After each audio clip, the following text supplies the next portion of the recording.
he had no real concept of money. He only knew the Wade family was one of the top families in Eastcliff and the country. However, he never knew exactly how much they were worth. But now he understood. 10 billion was just pocket change. When considering the entire Wade family fortune, it was likely over $1 trillion. To be honest, Charlie was deeply moved. But thinking of his parents' deaths, he felt his grandfather couldn't shirk the blame. He couldn't forgive him. Stephen saw Charlie's inner conflict and quickly said, "Master, you are the heir to the Wade family. You deserve this money. Strictly speaking, it belongs to your father. Mr. Wade said if you're willing to return, you'll inherit the family's $1 trillion estate. If you don't want to go back, this money is for your living expenses. Oh, and Oris Hill's largest company, the $100 billion Emgrand Group, was acquired by the Wade family yesterday. All the shares are now in your name. You can go to Emgrand for the handover tomorrow." Charlie could hardly believe it. The Wade family's investment was huge. A $10 billion premium card and the $100 billion Emgrand Group? Although Oris Hill had its share of hidden talents and quiet power players, the only true powerhouse was Emgrand. Any family, including the Wilsons and Whites who humiliated him today, and the Joneses pursuing Claire, were small fry compared to Emgrand. It was the emperor of Oris Hill's business world. And unexpectedly, it was now his? Stephen handed Charlie a business card. "Mr. Wade, you may need some time to process this. I won't bother you further. Here's my number. Please call if you need anything." With that, Stephen turned and left. After Stephen left, Charlie remained in a daze, unsure if he should accept the Wade family's compensation. But thinking it over, considering the humiliation he'd endured for the past decade, especially from the Wilsons, wasn't this payment from the Wades fair recompense? Why shouldn't he take it? Moreover, Aunt Lena urgently needed $2 million for her medical expenses. Mind made up, Charlie gritted his teeth and returned to the hospital's billing office. "Hello, I need to deposit $2 million. He swiped the card and entered the password. The transaction went through, and the $2 million was easily credited to the hospital's account. Charlie felt like he was in a fog.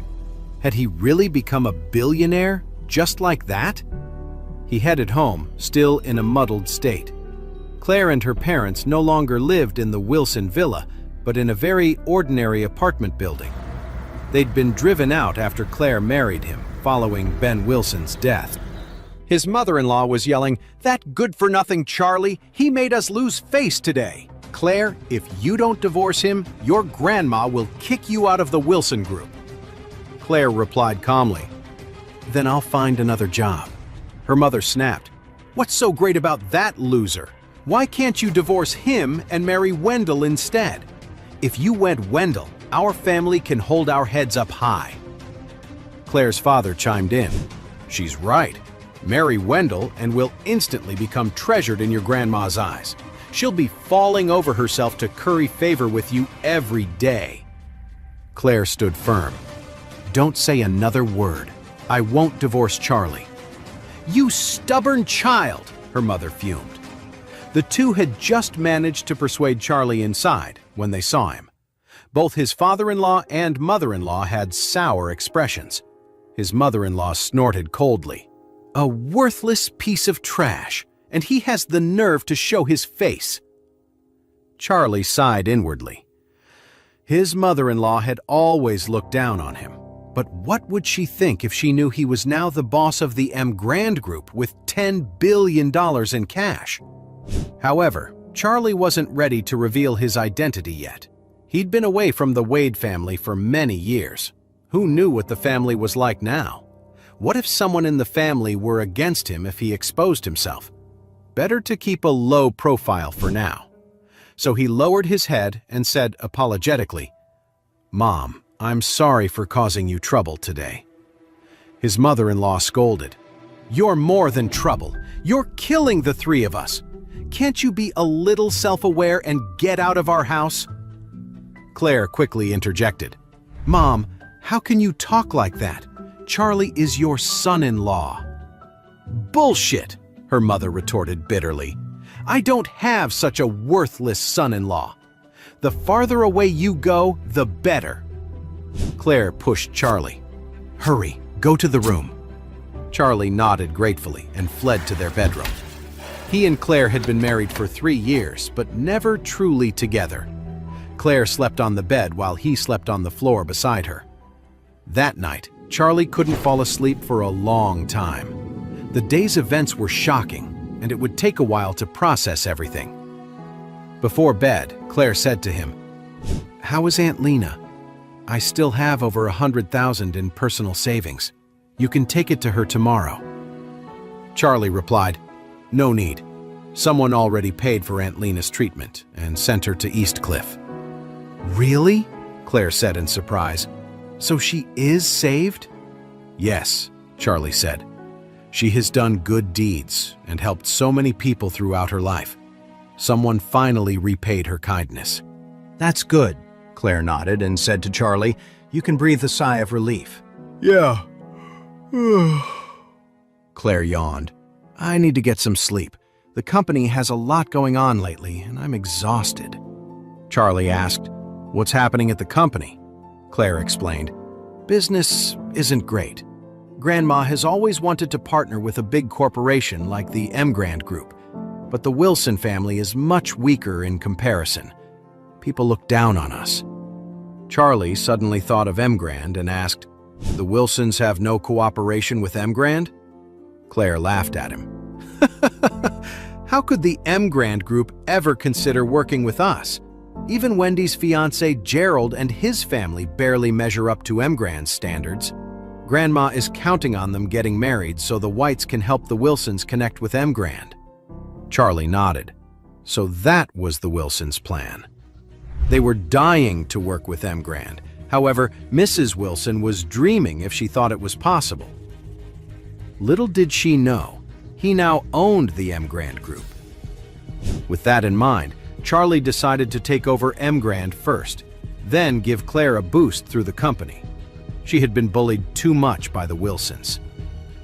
As her husband, it was his responsibility to help improve her standing in the family. Starting today, her husband was a changed man. He would never let anyone look down on her again. He vowed to make the entire Wilson family bow before her. Early the next morning, after Charlie finished cooking, he rode his little electric scooter to the Emgrand Group headquarters.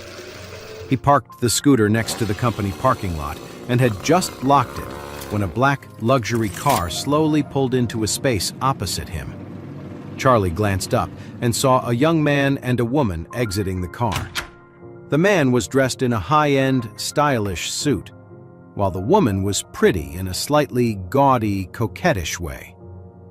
It turned out to be Wendy and her soon-to-be fiancé, Gerald White, the eldest son of the wealthy White family. Charlie wasn't sure why they were at Emgrand, but to avoid trouble, he quickly tried to slip away unnoticed. Unfortunately, the sharp-eyed Wendy spotted him immediately. "Oh, brother-in-law," she called out in an overly cordial tone. Despite wanting to escape, Charlie had no choice but to stop out of courtesy. As the two approached, he forced a smile. "Wendy, what brings you here?" Wendy giggled. "Gerald and I have a meeting with Doris Young, the vice chairman of the Emgrand Group." She gazed at Gerald admiringly. His family has a lot of business with Emgrand. In the future, it'll benefit not only the Whites, but the Wilsons too. This was news to Charlie. He'd only just inherited Emgrand and hadn't had time to familiarize himself with its dealings. But he hid his surprise and said smoothly, "You two make a perfect power couple. Beautiful and talented." Gerald looked at Charlie with contempt, feeling the injustice of it all. Just yesterday, Mrs. Wilson had cursed out this good-for-nothing man, and now here he was, grinning like an idiot.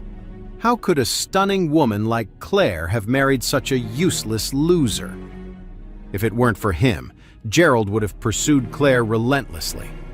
How could he have ended up engaged to Wendy, who was inferior in every way? The thought irritated him, so he deliberately asked, "What did you come to the Grand Group for, Charlie?" Charlie replied casually, "I'm looking for a job." "A job?" Gerald sneered. "Why would you apply here, of all places?"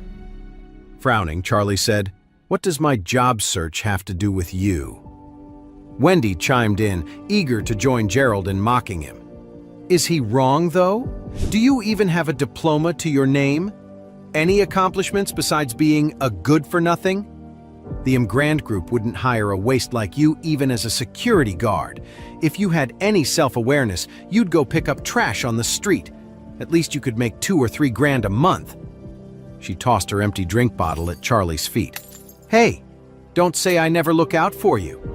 Pick that up and sell it for cash." Gerald smirked. "Even if you are garbage, you're still family. So I'll help you out. I happen to be friends with Grand's vice chairman. Why don't I put in a good word and have her set you up with a job, cleaning toilets?" Charlie smiled coldly. "The kind of job I'm after is none of your concern. Worry about yourself. Grand is a major corporation. I doubt they'd work with low-quality trash like you." Gerald's face reddened with fury. "Who are you calling trash?" "You, obviously," Charlie said with disdain. Done with the conversation, he walked into the Grand Tower.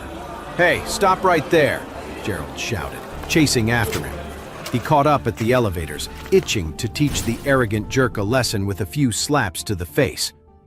But seeing that they were already inside the company headquarters, Gerald worried that causing a scene would anger his business partners. He had to shelve his plan to put Charlie in his place, at least for now. Gerald gritted his teeth. "I'll let it slide today, but you won't be so lucky." Charlie snorted coldly as he stepped into the elevator. "You think you're some big shot, Gerald? Believe me, you'll soon learn the price of arrogance." "Pfft. Screw you," Gerald spat, moving to follow him. Wendy pulled him back, her voice dripping with contempt. "Don't take the same elevator as that trash, honey. You might catch his stench." Nodding, Gerald realized he couldn't do anything here. He said icily, "I'm letting you off the hook for now. Watch yourself next time." Charlie took the elevator straight to the top-floor chairman's office. Stephen had already made the arrangements, appointing a woman named Doris Young as Charlie's main point of contact. Doris was a well-known figure in Oris Hill, the city's most famous career woman.